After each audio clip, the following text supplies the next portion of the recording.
ya lo decía, 150 veces más genes que en el humano. Pónganse a pensar esto.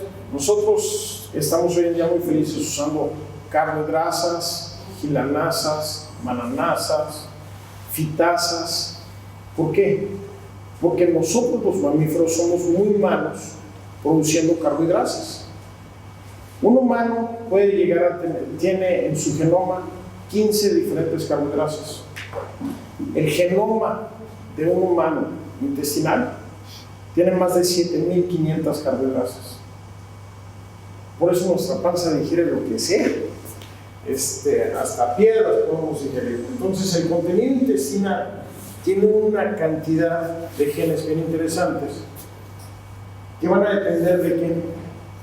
Pues de lo que hagamos con ella, de dónde viene el microbioma, del ambiente, de la dieta, de la genética, de los hábitos de consumo. Todos esos factores finalmente van a alterar lo que es el microbioma. Es un organismo que está cambiando constantemente, no es único. Cada uno de ustedes va a tener uno diferente, ¿sí? Va a cambiar en función de dieta, pero también de edad. Particularmente los dos filos que más dominan son los firmicutes y los bacteroides. Firmicute quiere decir piel firme. Son los gram positivos, son los clostridios, son los lactobacilos, bifidobacterias. Son las bacterias que normalmente se asocian a la absorción de nutrientes de alta disponibilidad. Los bacteroides o bacteroidetes son bacterias que se enfocan más a la fermentación de fibra. Hoy en día hay muchos libros que algunos médicos humanos dicen: si quieres estar sano, tienes que tener pocos firmicutes. Los problemas de salud son por los firmicutes. Los obesos tienen más firmicutes.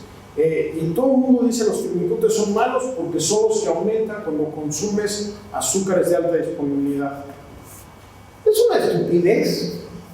Es una simple asociación. La realidad es que la cantidad de firmicutes y de bacteroides que tenga va a depender mucho del tipo de dieta. Si yo como mucha fibra, pues voy a tener mucho bacteroidete. Si yo como muchas harinas, voy a tener muchos firmicutes. Pero bueno, piensen que descubrieron el hilo negro. Ahorita vamos a descubrirlo nosotros también. En bebés, particularmente es muy notorio esto, que hay una secuencia. Cuando nace un bebé, va a empezar a predominar un tipo de bacteria, luego otra. Son oleadas de crecimiento. Particularmente primero reinan los estafilococos porque hay mucho oxígeno. Pero cuando se consume ese oxígeno, empiezan a reinar enterococos, después enterobacter, y después ya empezamos a ver bifidobacterias y lactobacilos. El microbioma es una simbiosis mutualista, donde los dos nos estamos beneficiando. Se benefician las bacterias porque les estamos dando un ambiente adecuado, a veces les damos de comer, a veces removemos también los desechos.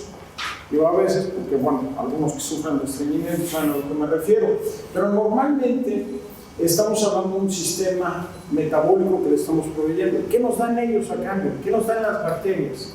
Nos dan fermentación, nos dan digestibilidad, nos dan ácidos grasos volátiles, que son ese alimento esencial para las células del intestino. Nuestras células intestinales no van a usar glucosa. Lo que usan son los nutrientes que encontramos en el intestino, por ejemplo, los ácidos butíricos, ¿sí? El butirato, regulan el pH, nos ayudan a producir calor, protección contra patógenos, producción de vitaminas. Todo eso hacen estas bacterias. Piensen que si tuviéramos un intestino estéril, estaríamos así. No habría vellosidades intestinales desarrolladas, no habría un mal sistema inmune. Gracias a la microbiota tenemos un sistema inmune maduro. Gracias a la microbiota tenemos una producción adecuada de moco, presencia de uniones estrechas. Eso es lo que hace la microbiota. ¿Te han puesto a pensar cómo lo hace? La mayoría de las veces que hablamos de flora intestinal sana, hablamos de exclusión competitiva. ¿Qué diablos es eso? Es muy fácil. Hay 4 mecanismos esenciales de cómo la microbiota nos va a defender y cómo las bacterias van a atacar a las otras bacterias. Las bacterias buenas lo primero que van a hacer es consumirse los nutrientes para que las malas no puedan crecer. Pero si yo estoy equivocándome en mi formulación y estoy dando una inadecuada proporción de nutrientes, voy a empezar a provocar desbalances. ¿Sí? Entonces tengo que saber cómo estoy alimentando a mis bacterias. Otra forma de actuar, aquí están las cuatro. Entonces la primera es consumo de nutrientes. Es la primera forma, por competencia. Se comen primero los nutrientes para dejar muertos de hambre a los otros. La segunda forma, producción de antibióticos. ¿De dónde salen los antibióticos? Los producimos de microorganismos. Las bacterias de nuestro intestino van a producir miles y miles de tipos diferentes de antibióticos, que les llamamos bacteriocinas. La otra forma de atacarlo es precisamente transformando los ácidos biliares de primarios a secundarios. Esos ácidos biliares son particularmente agresivos, por ejemplo, con salmonella. Otra forma, la más común que siempre hablamos, es a través de la producción de ácidos grasos de cadena corta, ácido láctico, ácido acético, propiónico, butírico, que inhiben el crecimiento de las otras bacterias. Ahora, ¿cómo se establece ese microbioma? ¿De dónde sale? ¿Cómo llegaron esas bacterias ahí? Hay dos métodos de transferencia. Lo primero es transferencia vertical y la segunda es horizontal. Vertical, de la madre a los hijos. Canal de parto. Ahí se van tragando los chamacos todo lo que se encuentran. Y esa es la principal forma de entrada de bacterias en el intestino. Claro, nadie quiere meter humedad en la macedora. Entonces, ¿qué hacen? Hoy en día desarrollamos unos sistemas muy bonitos donde sale el pollo en la caja y se asperja, se pone con spray.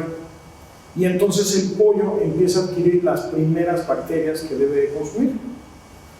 Un tratamiento de esos se antojaría caro.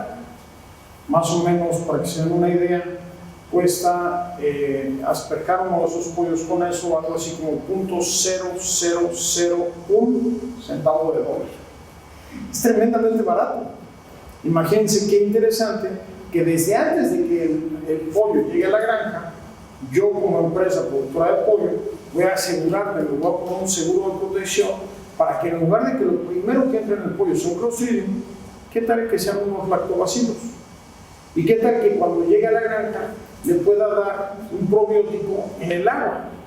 Para que lo primero que empiece a consumir el ave sean las bacterias correctas que deben de estar en su intestino. Claro, y después lo puedo poner en el alimento, porque los puedo peletizar estos productos. Y entonces voy fijando la flora intestinal que quiero que tengan los animales. Vean por qué es diferente, por qué es importante esto. ¿Qué tan diferente será un niño que nace por cesárea de uno que nace por parto natural? ¿Lo han pensado? Es bien diferente la flora intestinal. Este es un proceso típico de cambio de oleadas en bebés de 0, 12, 24, 36 meses. Diferentes bacterias van a ir ocupando diferentes posiciones a lo largo del tiempo. Si yo tomo un parto vaginal normal, vean que desde el primer momento de la vida hay una cantidad muy grande de bacteroides. Pero si el parto fue por cesárea, los bacteroides empiezan a ocupar parte del intestino hasta los 12 meses de edad. O si fue un parto vaginal atípico, pasa lo mismo. Un parto vaginal atípico, por ejemplo, un niño que nació con solo 6 meses de gestación. Son niños donde las primeras bacterias que van a poblar esos intestinos son básicamente Clostridium. Y principalmente, una de las principales causas de mortalidad infantil en los primeros meses de vida de los bebés pretérmino es por infecciones por Clostridium difficile, porque no tienen el desarrollo adecuado para establecer ese microbiota. ¿Saben quién es el principal consumidor de Protexin hoy en día? Los brasileños estábamos felices porque nos compraban un mundo de Protexin. Europa hoy es un mundo de protección a animales. Ya no. Ahora, los principales consumidores de Protexin es para productos para niños. ADM acaba de comprar esta empresa, nos la ganó el año. Acaban de comprar esta empresa para desarrollos de Protexin para bebés y para mascotas. Y sin embargo es un producto que diseñamos originalmente para aves. Y que en aves funciona maravillosamente, pero que hoy en día, donde más se está empezando a crecer, es en otras especies, que son mucho más rentables. Pero bueno, estábamos hablando de otra cosa, estábamos hablando de cómo va cambiando esa microbiota en el tiempo. Vean este ejemplo, este es un cerdo de un día de edad, de 4 días, o una cerda adulta. ¿Cuáles son las bacterias que hay en un cerdo en su primer día de vida? Principalmente E. coli y Clostridium. A los 4 días, el cerdo ya está consumiendo probióticos y prebióticos que vienen en la leche de la marrana. Y ven cómo cambia ya en tan solo 4 días. Lo que en un niño humano se tarda 6 meses, un lecho no lo logra hacer en 4 días.